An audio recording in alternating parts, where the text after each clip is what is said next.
Bonjour à tous. Alors, merci de participer. Alors, c'est le premier webinaire qu'on réalise sur la partie plateforme c'est l'occasion de partager tout ce qui va être disponible dans nos versions actuelles et futures. Alors, on essaiera d'en organiser à plusieurs reprises sur maintenant l'année prochaine. En tout cas, pour ce webinaire, ce que je vous propose, c'est que n'hésitez pas à nous poser des questions pendant le déroulé de la présentation, soit par le chat, soit à l'oral, mais on gardera de toute façon un petit espace de temps à la fin de la présentation pour échanger sur ces différentes questions.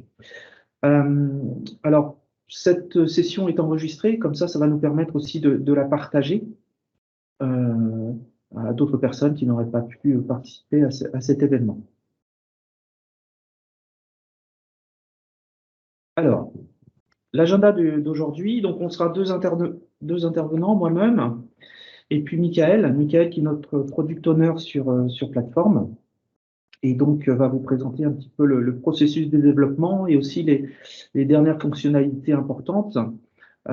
Et en particulier, il fera une petite démo pour montrer comment on utilise ces nouvelles fonctionnalités. Et puis, on aura une séance de questions-réponses. Alors, si je voulais un petit peu rappeler le périmètre global de notre solution de plateforme, parce que peut-être qu'aujourd'hui, vous n'utilisez pas toutes les fonctionnalités. En tout cas, la fonctionnalité la plus importante pour nous, c'est le studio, sur lequel on a fait un gros travail. C'est ce qu'on appelle l'interface designer, finalement, qui permet de créer des applications, simplement par un système de glisser-déposer de manière assez classique. Et puis surtout, maintenant, on va pouvoir aussi créer des workflows et des automations au sein du studio. L'autre brique importante, c'est le portail, puisque c'est ce qui va nous permettre de diffuser ces documents qu'on a pu créer avec le studio, mais pas que, puisque finalement, ces documents attendez, je suis coupé, je coupe ma caméra, pouf. Voilà, ce portail va permettre aussi de publier d'autres choses, des vidéos, des applications, etc. Et surtout, c'est lui qui a en charge tout ce qui est aspect rôle et permission, puisque c'est lui qui va associer donc un rôle utilisateur à un utilisateur. C'est aussi lui qui permet tout ce qui est diffusion et traitement du multilangue. Ensuite, on a une brique aussi assez importante qui est peut-être moins utilisée, mais qui est importante. Je parle de la collecte de données sous forme d'API, par exemple, de collecte dans des systèmes où, lorsque l'information existe, on va aller chercher cette information dans le système tiers. Alors, on privilégie les connexions API. Malgré tout, on est capable de gérer tout ce qui est export au travers de fichiers Excel. Alors, soit dans un mode batch, soit dans un mode import directement puis un formulaire. Et c'est l'objet aussi de la démo que va faire Michael. Il va vous montrer un petit peu comment, au niveau de cette nouvelle fonctionnalité, on traite ces imports-exports de fichiers Excel.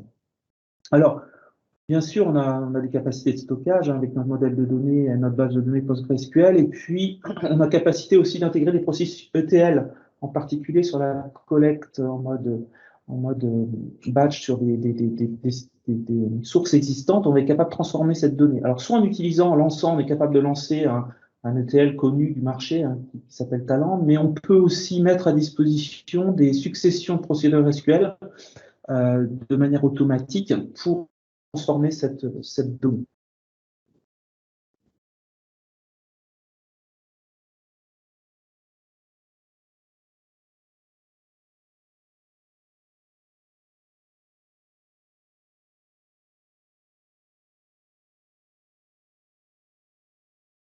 Je ne vous entends plus. Vous entendez? Oui. C'est bon? Oui. Je pense que vous avez été coupé 2 minutes. Ok, ça marche. Et donc, on va en particulier être capable aussi de donner la main pour des spécifiques ou des développements particuliers qui vont, par exemple, permettre d'intégrer des bibliothèques externes, pour la data visualisation en tout cas. Et tout ça s'appuie sur une méthodologie. Alors, on ne l'a pas présenté à tout le monde, mais ce sera probablement l'occasion, lors d'un prochain webinaire, de présenter cette méthodologie qui s'appuie sur une approche design thinking, mais aussi on fournit un certain nombre d'outils autour de plateformes, puisqu'on utilise plateforme pour créer ces outils. On va être capable, par exemple, on a fait un outil sous plateforme, une application qui va permettre de gérer le backlog produit. Et aussi, on a souvent besoin, on a un livrable autour de la RGPD. Et on va être capable de, plutôt que gérer la RGPD dans Excel, on va utiliser plateforme avec les formulaires de collecte pour saisir les registres d'activité, par exemple. Donc voilà, brièvement, comment se répartit le périmètre de notre solution plateforme. Et donc là, maintenant, je vais laisser la main à Michael. Merci Olivier. Donc, de mon côté, je vous propose de nous arrêter quelques instants sur notre processus de développement. Alors, en fait, notre cycle de développement est composé de 4 sprints, pendant lesquels nous allons donc développer les nouvelles fonctionnalités. Ces sprints sont composés de features majeures, de fonctionnalités majeures. Donc, ces fonctionnalités majeures ne sont pas dépriorisables, c'est-à-dire qu'ils constituent en quelque sorte l'objectif de la version qui sortira au bout des 4 sprints. Un sprint étant des périodes de 15 jours. Alors bien entendu, à côté de cette fonctionnalité majeure, nous avons également des fonctionnalités annexes qui, elles, peuvent être en fait repriorisées en fonction des besoins clients et de différents actes, comme par exemple l'amélioration de la robustesse et de la sécurité, la facilitation d'utilisation du produit et de la conception de documents, ou encore la simplification de la collecte de données. Alors, durant ces phases de sprint, ces phases de développement, bien entendu, on a également des phases de design et de spécification de fonctionnalités. Mais également, c'est aussi à ce moment-là où on peut éventuellement reprioriser des choses donc sur les fonctionnalités annexes ou sur les features majeures à venir dans les versions futures. Donc, nous avons fait le tour de notre process de développement, de notre process de release. Alors, sachez il a beaucoup évolué cette année et il reste encore en évolution afin d'apporter le plus de possibilités et d'efficacité au niveau du développement. Donc, voilà, c'est un process qui est voué à évoluer au fur et à mesure. D'un point de vue documentation en ligne, une personne, Marc, est chargée de la complétion et de la mise à jour de cette documentation. Alors, comme vous pouvez l'imaginer, nous sommes à un moment où le produit évolue beaucoup et rapidement.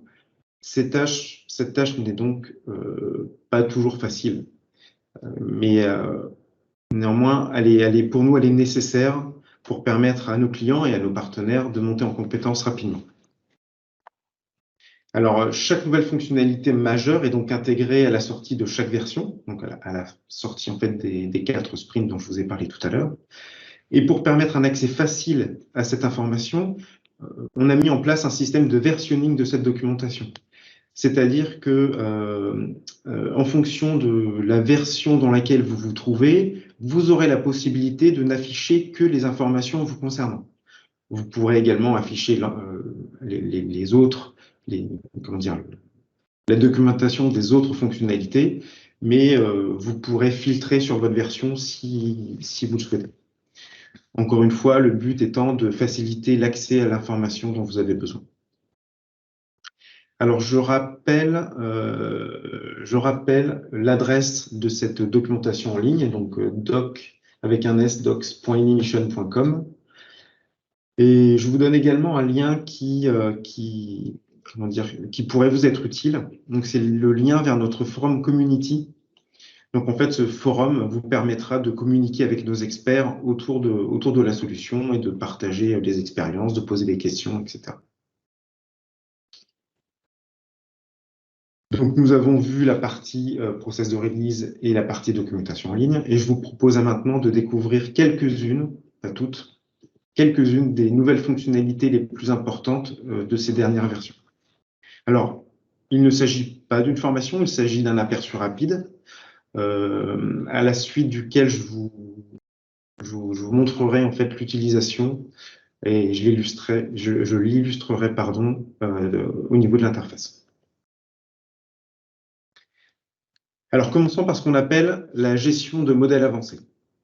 Alors, en fait, il s'agit d'une nouvelle façon de paramétrer un modèle afin de simplifier son utilisation dans les documents. Vous pourrez lier un modèle déjà paramétré dans plusieurs documents sans avoir à le redéfinir à chaque fois. C'est-à-dire que vous allez spécifier un modèle avec ses différentes liaisons au niveau du back-office et vous allez pouvoir appeler donc, ce modèle spécifié à plusieurs endroits sans avoir à revenir dessus. Donc l'avantage, vous imaginez, ça accélère la mise en œuvre de modèles complexes. Ensuite, nous avons intégré des options de filtrage de données pour les graphiques. Jusqu'à présent, vous étiez obligé de définir un modèle spécifique dans le but de filtrer la donnée pour pouvoir l'afficher dans un graphique. Aujourd'hui, cette option de filtrage est directement intégrée au niveau du studio et vous aurez donc la possibilité de spécifier ces filtres au niveau des différents composants comme les graphiques ou d'autres composants. Nous pourrons voir ça ensuite. Et je vous montrerai également en même temps l'avantage de l'AMM qui va au-delà de la liaison modèle-modèle ou modèle-liste, c'est-à-dire qu'on pourra également utiliser cette notion de liaison également dans les graphiques. Ensuite, comme l'a expliqué tout à l'heure Olivier, nous avons travaillé donc, sur l'import de données venant d'un fichier Excel. Donc cette paramétrisation, cette spécification d'import se fait directement au niveau du formulaire et nous en avons profité pour intégrer donc, différents points de paramétrage pour spécifier cet import, notamment au niveau de la vérification de données, le sanity check, mais également au niveau de la politique d'import, par exemple. Et enfin, nous nous sommes penchés également sur le développement de nombreuses fonctionnalités autour de la notion d'automation. En fait, quand je parle d'automation, c'est de l'automatisation de tâches. Par exemple, suite à une action spécifique dans le formulaire, comme une mise à jour d'une ligne, une suppression ou autre, vous aurez la possibilité de déclencher une tâche spécifique suite à cette action. Donc, quand je parle de tâches spécifiques, ça peut être par exemple un envoi de mail, encore une fois, une mise à jour d'une table, le lancement d'une collecte de données, par exemple. Voilà. À présent, je vous propose d'illustrer tout ceci au niveau de l'interface. Donc, je vais basculer sur l'interface que voici. Donc, je vais tourner un peu la tête. Donc, ici, on se trouve dans ce qu'on appelle le back-office de l'application. Et je vais commencer par vous montrer un peu où se situent les options de spécification de l'AMM, donc de la gestion de modèles avancés. Donc, tout se fait au niveau des modèles. Donc, on charge. Donc, j'ai un modèle de base que je vais appeler dans tous mes documents.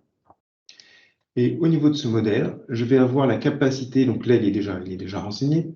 Au niveau de ce modèle, je vais avoir la capacité d'aller préciser des liaisons au niveau des éléments, au niveau des colonnes. Donc, par exemple, ici, au niveau de la colonne statut, j'ai une liaison de type liste vers une liste donnée qu'on pourra voir ensuite, une liste donnée qui s'appelle web statut list. De la même façon, donc je peux lier à la fois une liste ou un modèle.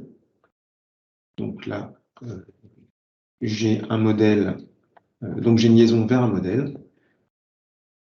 Alors, au niveau de la liste, la jointure se fait automatiquement. Pour le modèle, nous avons besoin ici de spécifier en fait la colonne qui servira de jointure, qui servira à faire la jointure. Donc, dans notre cas, c'est le code client, customer code, et également la valeur que l'on souhaite afficher dans notre document, dans notre formulaire. Donc, je peux vous montrer, on va basculer directement au niveau de la liste. Je voudrais juste vous montrer à quoi ressemble notre liste. Voilà, donc là, par exemple, pour la liste statut, j'ai une liste de 3 différents statuts, non démarrés, en cours et terminé, auxquels j'ai associé également une notion de couleur et une notion d'ordre. Et donc, comme j'ai lié cette liste à une colonne de mon modèle que j'appellerai dans le document, ma table bénéficiera donc de cette liste préconfigurée avec ses couleurs correspondantes. Je vais zoomer un petit peu parce que les gens ont du mal à voir. Tu peux zoomer dans le navigateur. Ah, pardon. Hop. Si je fais comme ça. Ouais, voilà, très bien. Ok, parfait. Voilà. Ok, bon, on continue. Liste modèle. Et donc à présent, donc, je vais retourner au niveau de mes documents, dans le document que je vous ai préparé. Parfait. Donc ici, j'ai une table, d'accord, dans lequel j'ai été spécifier mon modèle de base, auquel j'ai rattaché mes différentes listes et modèles enfants. Et je vais faire la démo, je vais même vous montrer en direct. Hop. Donc là, si j'importe, je souhaite donc importer une table, je spécifie mon modèle. Donc c'est le modèle qui s'appelle Project. Pardon. Et donc ici, on peut voir que ma liste est préconfigurée. En fait, cette colonne-là est préconfigurée avec mes valeurs de liste et sa couleur. Si je vais plus loin, je peux bien entendu aller surcharger cette liste. On peut voir ici que la liaison est héritée, en fait, avec le web statut list ici. Mais si je souhaite, par exemple, pour un document spécifique, afficher autre chose, je peux très bien le faire comme avant. En fait. Donc, voilà, là, il s'agit des AMM. Donc, quand je dis AMM, c'est pour Advanced Model Management. Exactement, oui. Donc là, je vous ai montré la liste. Et bien entendu, on a fait la liaison également, je vous ai montré, vers un modèle donné, donc qui était une liste de clients. Cette liste de clients, je la retrouve au niveau de la colonne Customer Name. Je vous montre donc, on récupère bien l'héritage de cette liste de clients. Et pour l'illustrer un peu mieux, j'avais ici, à ce niveau-là, affiché en fait le modèle enfant, le modèle que j'ai appelé, donc qui est la liste, qui est ma table de clients. En fait. Voilà. Donc voilà pour les AMM. Je vous propose également, tout à l'heure, je vous ai montré d'un avantage de cette notion d'AMM au niveau des filtres. Donc par exemple, alors là j'ai des filtres préconfigurés, mais on va les refaire, pas de souci. Donc j'en ajoute un. Je vais en fait reproduire le filtre, le camembert que l'on a ici. Donc je spécifie mon dataset, mon modèle de données.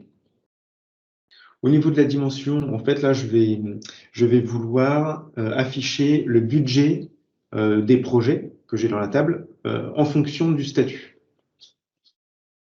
Donc, ma dimension, c'est le statut, en cours, démarré ou terminé, non démarré ou terminé, pardon. Et la mesure, je vous ai parlé de budget, donc on va choisir le budget. Donc là, on voit ici que le graphique a été créé avec une couleur donnée, des couleurs par défaut, mais je peux très facilement aller modifier cette couleur pour reprendre les couleurs de ma liste ici, d'accord, en fonction du statut. Donc c'est très simple, il me suffit d'aller dans la série de données. Au niveau du mode de couleur, je choisis une palette, mon mode de palette, donc c'est une colonne qui vient du dataset. qui est en fait la colonne couleur de ma liste, et donc de ma liste statut, et on retrouve cette colonne couleur statut ici. Voilà. Et là, on retrouve donc des couleurs correspondantes en fait aux valeurs de ma liste statut. Voilà. Ensuite, le deuxième. Donc en fait, on a bien un héritage en fait. On peut récupérer en héritage tout ce qui est lié. Exactement. On récupère en héritage tout ce qui est lié dans le modèle. D'accord, très bien. Par exemple, ici, on voit qu'ici, on a récupéré les codes, mais on peut tout à fait aller prendre le statut, la libellé. Absolument. Qui est dans le. Comme je l'avais fait ici. Ok, absolument. Donc voilà. Voilà pour le côté MM. À présent, on va rester sur les graphiques et je vais vous illustrer un petit peu le côté filtrage de données sur ce graphique. Alors, ça se fait très très simplement. Donc, en cliquant sur la petite icône filter, je vais rajouter un filtre. Par exemple, je vais lui dire « Filtre-moi la donnée. Je ne veux visualiser que les éléments qui ont une date de fin. » Donc, c'est une colonne de mon dataset qui ont une date de fin qui est plus petite qu'aujourd'hui. Donc, en fait, les projets qui sont terminés quelque part. Donc là, j'ai les différentes constantes. OK, parfait. Si je sauvegarde. Et donc, effectivement, il me filtre sur mes projets terminés avec la somme des budgets de ces projets terminés. Donc voilà, donc très simplement, on peut rajouter des filtres sans avoir à passer par un modèle spécifique. Je vous ai parlé également tout au début dans la slide précédente, d'import Excel. Donc en fait, cet import Excel se fait directement au niveau du formulaire. Je peux vous montrer les différents points de paramétrage disponibles pour spécifier l'import que l'on souhaite faire, au niveau de la conception, hein. Donc on a 2 points de paramétrage concernant la vérification de données. Donc, soit utiliser cette vérification de données native, ou vous pouvez également la préciser ou changer cette vérification de données. Si vous voulez rajouter des points de vérification, vous pouvez le faire, en utilisant une procédure stockée. On a également la possibilité de personnaliser la politique d'import. Donc là, j'avais défini un update insert. Vous pouvez choisir un insert simple, ou un update simple, ou un update insert, en précisant la condition d'unicité afin pour assurer la bonne jointure. Au niveau des autres options, on a également la suppression avant import. Donc en fait, ça va vous permettre de supprimer l'ensemble de vos données de votre table avant de faire l'import. Alors bien entendu, cette suppression de données prend en compte la notion de filtrage de données au niveau de votre table. Voilà. Nous pouvons également personnaliser encore un peu plus, via une procédure stockée, cette politique d'import. En utilisant ici ce Use of Stored Procedure, si je clique, je vais aller chercher ma procédure stockée. Et enfin, dernier point de paramétrage, vous pouvez faire un import partiel, donc c'est-à-dire que toutes les lignes qui seront identifiées comme en erreur, si vous cliquez sur import partiel, je vous le présenterai tout à l'heure, ces lignes ne seront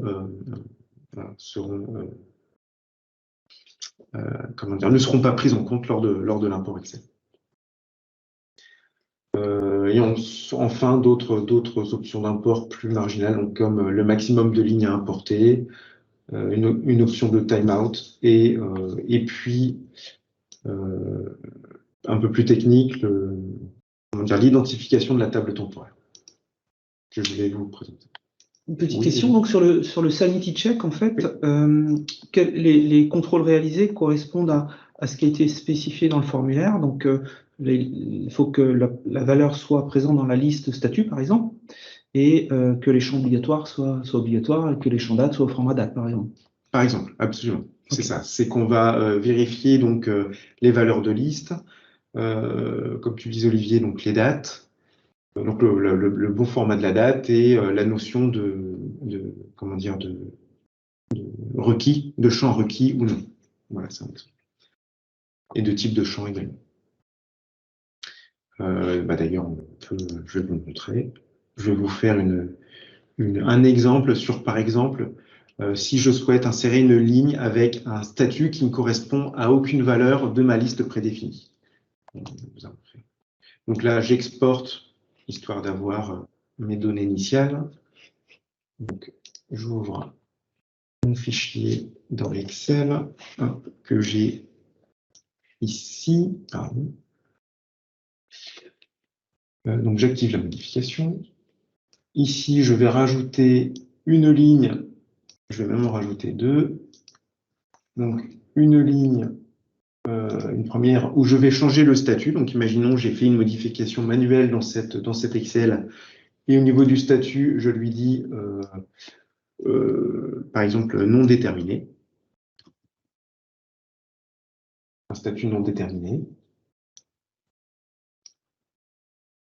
Et exemple ici, donc il s'agit d'un autre projet. Je vais l'appeler SMC, Copil. Voilà. Donc là, j'ai rajouté deux lignes différentes. Une avec un statut qui ne rentre pas en fait dans les cases de ma liste prédéfinie, donc qui devrait tomber en erreur. Et une autre ligne, pardon, qui sera importée dans mon tableau. Donc j'ai bien sauvegardé. Parfait. Voilà, donc je reviens ici. Je vais importer le document que je viens de modifier. Donc voilà, donc on obtient ce que nous on appelle la table temporaire. Donc on a une ligne ici, SMC Copil, qui est en statut done, donc qui a été validée quelque part par le sanity check. Et j'ai une ligne dont l'élément statut ne correspond à aucune valeur de ma liste prédéfinie, qui est en statut erreur, puisque le sanity check l'a découvert quelque part. Et j'ai un message qui me spécifie en fait le type d'erreur. Donc là, on dit le champ statut ne correspond à aucune clé existante dans la base de données. Et donc, je peux importer, puisque dans mon paramétrage, j'avais choisi l'import partiel. Voilà, il y a un message, attention, tu as choisi l'import partiel, est-ce qu'on continue? Absolument. Donc, j'importe. Je mets à jour. Et normalement, donc, je devrais retrouver ma ligne SMC Copil, ici. Et je ne retrouve bien entendu pas ma ligne, je ne me souviens plus du nom du problème, mais la ligne qui était en erreur. Donc voilà pour l'AML, pour l'import acceptable. Maintenant, j'aimerais également vous parler des automations, donc de l'automatisation de tâches. Alors encore une fois, cela se paramètre au niveau du formulaire, ici, sur la petite icône d'automation. Donc, je vous en ai spécifié trois pour l'exemple. Donc, si on s'arrête sur celle du milieu, update line. Donc, je lui dis, qu'est-ce que je souhaite faire? Je souhaite que lorsque je vais enregistrer, lorsque je vais mettre à jour une ligne, record updated, donc ça c'est mon trigger, mon déclencheur, je vais déclencher une série d'actions derrière, qui est en fait la mise à jour d'une donnée qui se situe dans une table que j'ai appelée Web Project Log, donc une table de log, qui n'est pas le même dataset, mais qui est une table déportée, si on peut dire. Et là, je spécifie donc ce que je veux mettre à jour dans cette table. Je souhaite mettre à jour la date de modification. Donc en fait, c'est une table titre projet, date de modification, on le verra ensuite.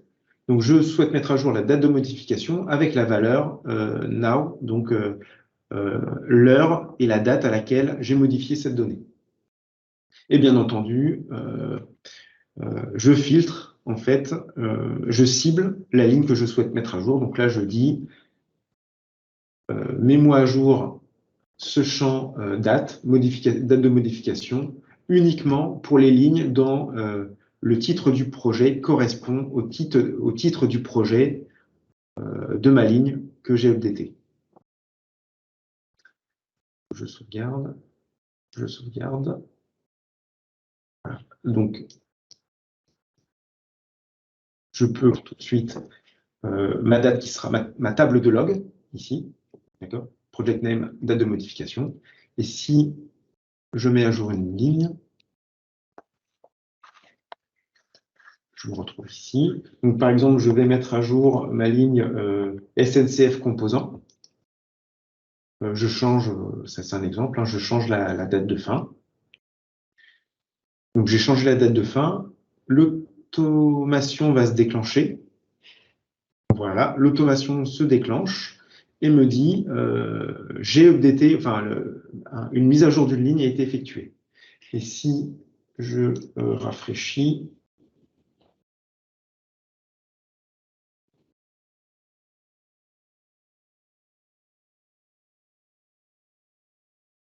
si je rafraîchis, okay, bon.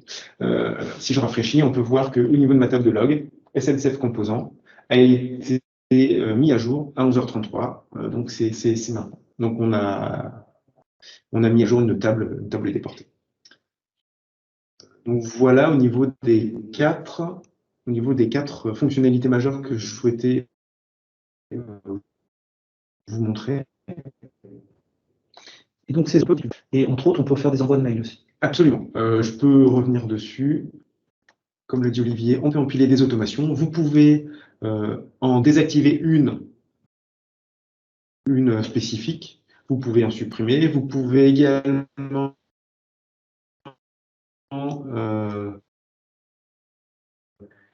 lancer les unes derrière les autres. Et au niveau des actions disponibles, vous avez différents types d'actions disponibles, comme lancer un script défini, envoyer un mail, enregistrer une nouvelle donnée, la mettre à jour, faire une collecte de données, ce que je vous mentionnais tout à l'heure, ou bien faire un reload de la page, du formulaire, etc. Donc voilà, il y a différentes possibilités. Et là, encore une fois, je n'ai associé qu'une seule action. Vous pouvez en associer, bien entendu, d'autres. Et elles se joueront elles-mêmes les unes derrière les autres. Voilà. Donc, je vous ai montré, je vous ai parlé rapidement de ces quatre fonctionnalités majeures.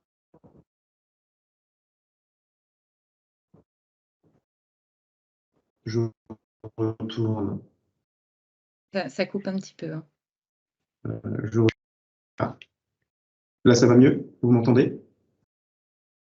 Oui, mais par moment, ça coupe. Peut-être enlève ta caméra pour... D'accord, je supprime la caméra.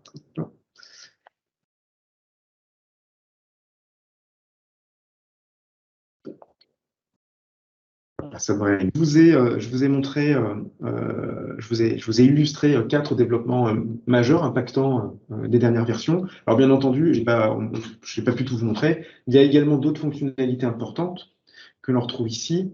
Donc tout en bas, on peut citer par exemple de nouvelles le get process value, pardon, qui vous permettra d'étendre les capacités des formulaires à intégrer de la donnée externe via des collabellis par exemple.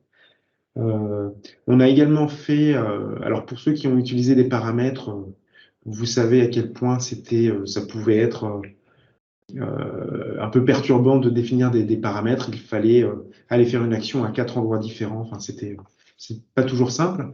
On a rationalisé tout ça et aujourd'hui, les paramètres ne sont définis qu'à un seul endroit. Donc, il n'y a qu'une action à faire au lieu de 4. Et donc, ce qui simplifie énormément, à la fois simplifie et accélère la mise en place de paramètres dans, par exemple, des barres de filtre. La barre de filtre, elle aussi, a été remodelée, a été réintégrée entièrement dans le Studio V2.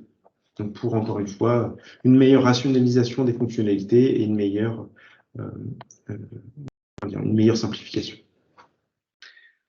Et enfin, dernière fonctionnalité, et pas des moindres, c'est la possibilité d'afficher conditionnellement des champs en fonction que vous soyez en mode table ou en mode forme. C'est-à-dire que, par exemple, mon statut tout à l'heure, je peux maintenant l'afficher en mode forme, et quand je fais un ajout de ligne, donc j'affiche, pardon, mode table, et quand je fais un ajout de ligne, j'affiche mon mode forme, et je peux parfaitement cacher ce champ en mode forme. Donc voilà, on a séparé un petit peu ce fonctionnement. Donc voilà, donc j'ai terminé avec ces fonctionnalités. Si vous avez des questions.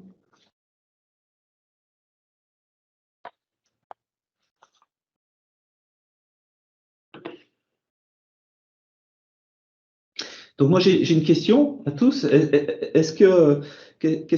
Comment vous avez trouvé cette présentation? Est-ce qu'elle a été utile? Est-ce que vous avez découvert des choses où vous connaissiez déjà ces fonctionnalités?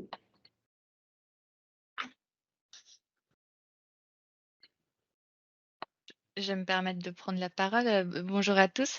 Bonjour. Oui, j'ai beaucoup aimé cette présentation. Je trouve que vous mettez pas mal l'accent sur la simplification, pardon, de certaines tâches qui pouvaient être parfois un petit peu pénibles au moment d'une implémentation et des fonctionnalités. J'aime beaucoup la partie automatique. Je pense que ça va faire aussi gagner énormément de temps. Donc, entre ça et le AMM, si j'ai bien pris mes notes, ouais, je trouve que en tout cas, moi, c'est les deux points que je retiens le plus. Super, merci. Donc du coup, on refera ce type de présentation, sachant que les accès à la documentation, ils sont protégés par un utilisateur mot de passe. Si vous ne l'avez pas, on le partagera à la suite. On vous partagera un utilisateur mot de passe pour se connecter à la documentation à la fin de ce webinaire. L'idée, c'est que dedans, vous allez retrouver tout ce qui sort à la sortie des releases, comme avec la fréquence de 4 semaines, comme l'a expliqué Michael. Donc, on diffuse ces éléments-là au sein de la documentation. On peut juste peut-être brièvement montrer, en se connectant à la documentation, ce que vous trouvez dans ces listes de release, mais n'hésitez pas à les consulter parce que ça peut vous donner des idées si on n'a pas fait le webinaire assez tôt, mais ça peut vous donner des idées, des fonctionnalités qui sont disponibles dans les versions. Effectivement, comme le mentionnait Olivier, donc il y a toutes les release notes qui sont publiées à la sortie de la release, en fait, à la sortie de chaque version. Et vous avez donc dans cette release note les fonctionnalités majeures, sur lesquelles nous nous sommes penchés durant ces 4 sprints, et également différents points plus annexes. Voilà. Et donc pour chaque release, vous avez ce genre de release note. Et puis, s'il y a un point particulier qui vous intéresse ou vous souhaitez plus d'informations, eh bien là, il faut aller dans la documentation classique. Sachant que, comme je le disais, alors on essaye de mettre à jour systématiquement cette documentation avec les nouvelles fonctionnalités. Voilà, c'est un produit qui évolue beaucoup et voilà, on fait notre possible pour mettre à jour au fur et à mesure des sorties de version. Exactement. On peut juste cliquer sur la 258. Oui. Et Pardon. du coup, pour information, vous avez une liste de diffusion pour les release notes, pour la mise en ligne de la release note? Non, c'est une bonne idée, oui. Il faudrait qu'on le fasse, ouais. Ça serait intéressant. Parce que c'est vrai que j'aurais pas forcément l'initiative d'y aller, mais si j'ai un petit mail de votre part, j'y penserai. Ok, on note le point, ouais, tout à fait. Je le note. Ok. Je note. Très bien. Donc oui, ça c'est donc les 258. Voilà, c'était juste pour montrer. Oui. Donc là, on a beaucoup travaillé sur le module, par exemple, dans la 258, sur le module process. On a également travaillé donc sur un nouveau type de déclencheur, qui est un déclencheur après import. Donc typiquement ce que j'ai fait tout à l'heure, voilà, au niveau des automations, pardon, absolument. Donc par exemple, je fais un import et je souhaite réaliser une tâche automatique suite à cet import. Donc voilà, ce trigger après import. On a intégré aussi la possibilité de réduire, quand on utilise des listes groupées, avoir une notion d'indentation et de réduire via une petite croix collapse, comme on peut voir dans d'autres produits, et donc de pouvoir réduire cette liste et de la déplier et de la replier. Et puis après, on a travaillé donc sur la filter bar. Mais voilà, donc c'est vrai qu'on va diffuser, on enverra un mail quand il sera disponible. Comme ça, vous pouvez venir consulter. Et voilà le genre d'informations que vous trouverez en tout cas. Super, merci. Donc voilà, le webinaire touche à sa On fin. a une question en conversation sur la responsivité sur les tablettes. Donc sur la responsivité, le site est responsive, mais de toute façon, il faut concevoir ces visuels pour qu'ils soient aussi utilisables sur des formats d'écran plus petits. Et c'est certain que si vous mettez un formulaire avec 250 colonnes, c'est pas super. Et en fait, effectivement, et Youssef mentionnait, est-ce que dans la roadmap, on prévoit cette amélioration de responsivité? Et effectivement, Olivier tout à l'heure a parlé de la création de notre SMS, de notre CMS, pardon. Et effectivement, quand on va utiliser le templating du CMS, on aura la possibilité à la fois de paramétrer sa page pour qu'elle soit sur un grand écran d'ordinateur, sur un laptop, donc sur un petit écran d'ordinateur portable, sur une tablette ou sur un téléphone portable. Pour le côté téléphone, on y viendra plus tard, mais voilà, effectivement, on va améliorer ce côté-là. Donc dans la release de début d'année prochaine. Et après, le mode déconnecté, puisque ce qui se cache derrière un iPad ou un téléphone, c'est le mode déconnecté. Ça, c'est prévu que quand on se travaillera sur l'apps. Je ne sais pas s'il y a encore des questions. Non. A priori, non. A priori, il n'y a plus de questions. Ok, super, merci. Donc, je vais conclure le webinaire. Donc, on essaiera d'en faire assez régulièrement. Je n'ai pas encore aujourd'hui la fréquence, mais surtout, j'ai bien pris en note votre retour sur le besoin qu'on vous pousse l'information sur la version. Donc, ça, on va en tenir compte. Et puis, on en profitera aussi pour vous donner les accès à cette documentation. Alors, n'hésitez pas à nous faire des retours sur cette documentation. C'est aussi, elle mérite d'être évolutive. Donc, merci à tous et puis à bientôt. Merci à tous.